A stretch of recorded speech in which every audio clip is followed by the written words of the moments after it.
going forward.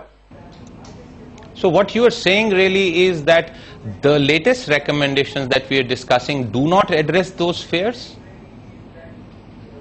Yes, it absolutely does not. Our understanding, again, it's a bit preliminary. We haven't gone through all of the details. Our understanding is that the TRAI has indicated that they will not give a minimum amount assuredly to the incumbents, that all of that spectrum in those three circles, if you will be put up, and it's a free bidding process. So there's no assurance that any of the operators will have any of the 900 megahertz depending on the final price that will come up during the auction process. Again, the point we are trying to make is that the Supreme Court really only asked for 1800 megahertz to be put up. So to conform to that, 1800 should be done with. 900 and the whole refarming exercise needs to really be thought through in terms of the impact it's having. Okay, you said it needs to be thought through. You also mentioned something about the matter being sub judice. What are we to make of your future strategy at this point of time? Do you think this matter of refarming is once again headed to the courts? It already is. If you recall, some of our operators have approached the courts and asked that the language of the terms and conditions of the license, which basically says that this is not a renewal, it's an extension, and so therefore the understanding of extension is really that the incumbents will get to keep the spectrum. There will not be a disruption in operations, and yes, we will find a means to pay what we believe to be the market price, absent this confiscatory nature of taking it all away, no assurance that it's going to come back, and then decide how that refarming is going to work, because again, we have heard nothing as to where these incumbents are going to go if the 900 is not won back by them. Previously, at least you had an assurance that you'd be given something in the 1800. Right now, there's no assurance that you'll get anything 1800, anything in 800, which is also something we had asked for. And so again, I think this is before the courts, and so the court is why do you think, what justifies, Mr. Matthew, what justifies the TRA's view that there is no need to auction the 800 megahertz band? It specifically says no need to auction.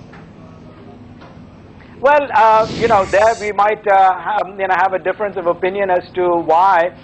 We have basically asked not for a re-auctioning of 800, but a reconfiguration of the 800, the upper band of 800, to allow for that upper band to be used for what we call extended GSM. That will free up at least another 10 to 15 megahertz of spectrum, which can be used for voice, what we call extended GSM voice. So that would remove some of the pressure that would come if you were to take away 900. So we'll have to wait to see what the TRAI says with regard to that, because that was part of the discussion paper. Well, since you mentioned extended GSM, I recall there being some mention of the fact about extended GSM in the recommendations. It says, in fact, the authority recommends that the feasibility of adoption of extended eGSM should be explored in a time-bound manner, and then goes on to, of course, say that the auction of the 800 megahertz band should not be carried out now. What is this time-bound manner you think is likely to follow in this matter? We would hope that the time-bound manner would really coalesce with the putting up of auction of 900 as well, because again, in our understanding, the whole impetus behind the auction was 1800 vis-a-vis the court order. So if you focus on 1800, and if you say, listen, 900 and 800 are kind of linked and always have been linked, let's then put those to the side. Time-bound manner, whatever you decide is the time frame to put up 1800, let's accelerate the process of getting final determination on extended 800 and 900 in terms of some process. Hopefully the courts clarify, and then that becomes a full-fledged approach to getting all of the spectrum off inventory and into the hands of operators for the benefit of the consumer. Mr. Matthew, now that this is the latest set of recommendations by the TRA, and we hopefully will see some government decision making on this very quickly. Where does that leave us overall in terms of the uncertainty that the sector continues to be plagued by? Partially we started off reading these recommendations as a positive signal for telcos, but as we go down into more details, including on the issue of refarming and the linked issues with regard to 800 megahertz that you just mentioned, the sense that we get is that we are perhaps, if not fully back at square one, going back there. Is that a fair assessment?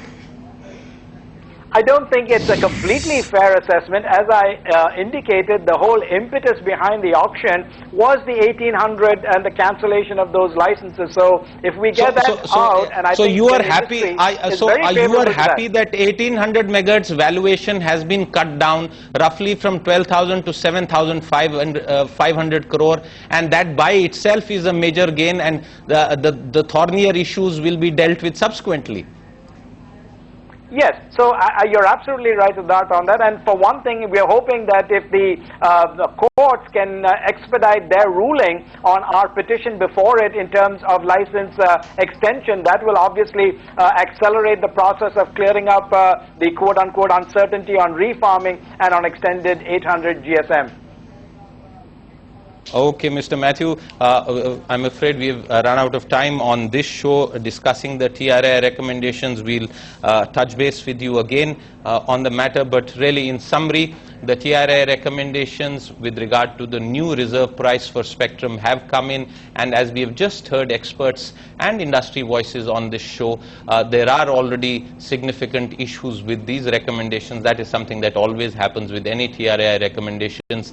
The key takeaways is that the TRI has recommended a significant cut in the reserve price of the 1800 megahertz band and suggested a new valuation as far as 900 megahertz band is concerned, but only in 3 metro circles, as well as the fact that it has not recommended auction of any sort in the 800 megahertz band. And as we heard the COI say that the reserve price they feel should be lower, further lower, at 30% of what has now been recommended by the TRI. So if you're talking about 1500 crore, the COI says that the actual reserve price whenever the auction takes place should be 1/3 of that, perhaps around 485 odd crore. Whether the government will agree to that, whether the DOT will indeed accept these recommendations, those are all questions that will be answered in the days ahead. But for now, the TRI recommendations coming as a positive for the incumbent telcos when it comes to 1800 megahertz band,